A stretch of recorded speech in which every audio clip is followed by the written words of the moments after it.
Frères et sœurs et amis, je vous annonce la parole du lundi. On va la lire dans 1 Pierre 4, du 7e verset au 10e verset. Il est écrit: la fin de toute chose est proche. Soyez donc sages et sobres pour vaquer à la prière. Avant tout, ayez les uns pour les autres une ardente charité, car la charité couvre une multitude de péchés.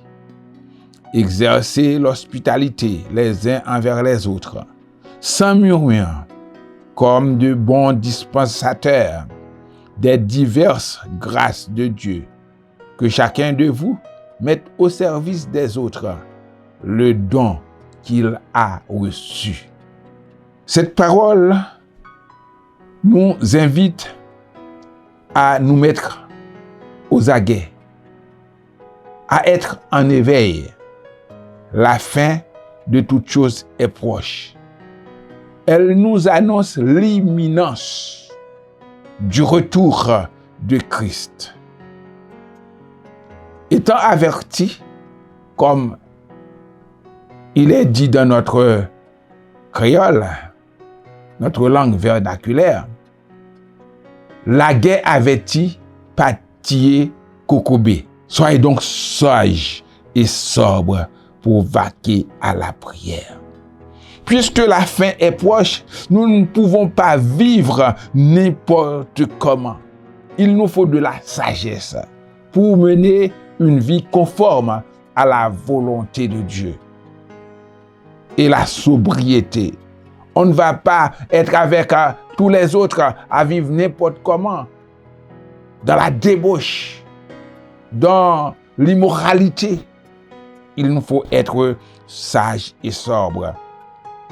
Et lorsqu'on est sage et sobre, il y a 4 éléments qu'on doit réaliser. 4 devoirs à accomplir pour montrer notre sagesse. Premièrement, il faut être dans la prière. Il faut vaquer à la prière. C'est le premier élément. Prendre le temps pour prier.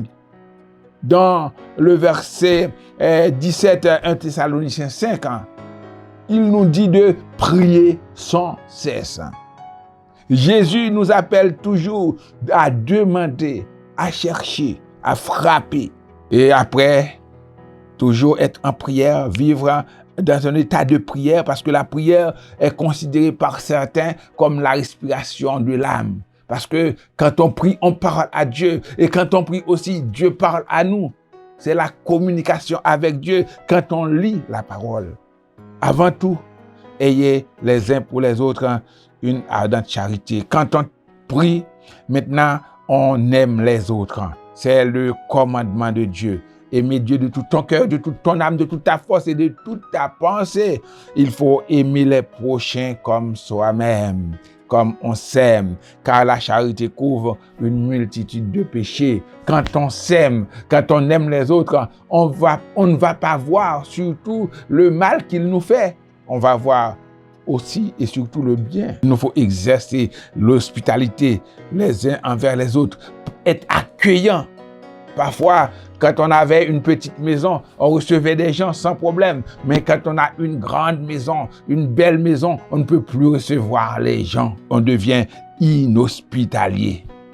Comme de bons dispensateurs des diverses grâces de Dieu, c'est le 4e devoir qu'on doit accomplir. Et il faut mettre ses capacités, ses dons au service des autres. Les talents que tu as reçus, les talents que j'ai reçus, je dois les mettre à ton service, à votre service. Nous devons vivre une vie conforme à la parole de Dieu. Premièrement, mener une vie de prière. Deuxièmement, une vie d'amour. Troisièmement, il nous faut être hospitalier. Et quatrièmement, servir les autres avec nos capacités et nos dons. Que Dieu vous bénisse. La fin de toutes choses est proche. Jésus revient. Soyez prêts.